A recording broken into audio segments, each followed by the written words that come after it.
Yes, bwana Kingi, ili swala la mafuta imekuweje? Naona kama serikali wenyewe wanataka walijadili sasa. Hili bwana Musa niwe mkweli. Pamoja kama mimi hapa nipo barabarani na of course taa haiwaki. Wanangu bishi taa haiwaki. Bishi hiyo akiba kipolo tu mwanangu. Okay, kikikata hicho. Hali ni mbaya mwanangu Musa. Kikata hapo ndo mimi mwenyewe nimekatika miguu. Kikata hali ni mbaya mpaka itabidi tu nikae nyumbani. Sema sasa nikwambie kitu kimoja kwa wanaposema serikali. Ni sahihi sana kwamba wajadili, lakini kwa mimi ninavyojua kupanda kwa mafuta ni kupanda kwa kila kitu. Gharama za maisha zote kwa jumla zinaongezeka sana, zinakuwa mlipuko ile. Na of course pia nimeona watu wa EWURA si wale wanawaambia wenye vyombo vya usafiri wasipandishe nauli. Nikasema sasa kauli kufanya mwana bajaji kama hawa. Mpaka hapo ananunua mafuta kwa bei ambayo imeongezeka buku zaidi. Mimi sasa hivi hapa nimekuja kwako pale na boda nimelipa zaidi ya bei ninayolipaka. Sasa huyo mtu hawezi kumwambia kama eti usipandishe nauli wakati mafuta yananunua kwa bei ghali, kwa sababu hujamwekea mazingira ya kupata mafuta kwa bei nafuu ili na yeye aweze kuacha kupandisha nauli au vipi, ili aendeshe maisha yake, kwa sababu ile ni biashara yake, ndio maisha yake, wana familia. Wanaambia tu bwana usipandishe nauli wakati mafuta yamepanda. Hilo ni jambo ambalo ni kitu cha ajabu, ni jambo ambalo yaani unaweza sasa huyu anaongea huyu ana akili au vipi.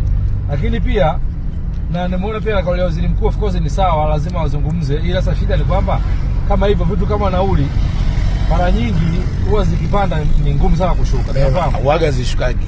Na sasa nauli vitu vingi vikipanda mara nyingi huwa vishuka. Hata mama ntilia wakishaongeza 500 hawezi shuka. Waga ishuke. Wakati unakuta kama ni mishahara kwa watu inabaki vile vile. Yaani kila kitu kina maingizo ya watu wengi inabaki pale pale, lakini kila kitu kimepanda. Kwa mimi nadhani kwa sababu tayari serikali ilishasema kwamba kuna akiba mpaka mwezi wa 7.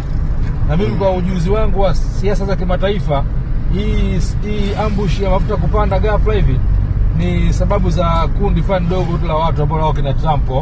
Kwa inawezekana hii sio asili, isipokuwa tu ni ujinga wa watu wachache ambao dunia nzima haikubali. Kwa hiyo ni mlipuko wa siku mbili ambao mafuta tarudi katika hali yake muda sio mrefu. Kwa hiyo lakini gharama za maisha zitastiki pale. Na sasa kwa sisi hapa tutapata gharama za maisha sababu gani? Na mimi ushauri wangu ni kwamba kwa sababu hii hali tarudi kuwa normal siku si nyingi kwa inavyoonekana, kutokana na sababu ya tatizo lenyewe, ni bora sasa serikali itoe kodi, pengine unajua kwa nini ametoa 50%, wengine 50%, lakini serikali kama Zambia kodi, yani ibebe mzigo unao ifute tu ili kwenye eneo la mafuta ifute kodi ili mafuta yasipande, nauli zisipande, vitu visipande, kwa sababu ikisema itakaa vitu vinapanda. Huwezi kuzuia watu wasipandishe nauli wakati mafuta ya bei kubwa. Kwa hiyo vitu vikipanda hali haitarudi kuwa normal, italeta shida hasa kwa watu hali ya chini. Umaskini utaongezeka sana na pengine ndio sababu za mambo mengi. Hata wale tunasema watu wanaandamana fujo, mtu akishakuwa na ugumu wa maisha, mtu mwenye njaa huwezi kumtuliza. Hungry man is angry man, mtu mwenye njaa ndio mwenye hasira. Kwa ni bora kudhibiti ya masuala mapema. Kama ni kukaa chini, serikali ni leo tu imalize hilo jambo, kesho itoe fungu, iondoe kodi. Kwa mfano wanasema kwa bei ya mafuta shilingi 3820, si ndio?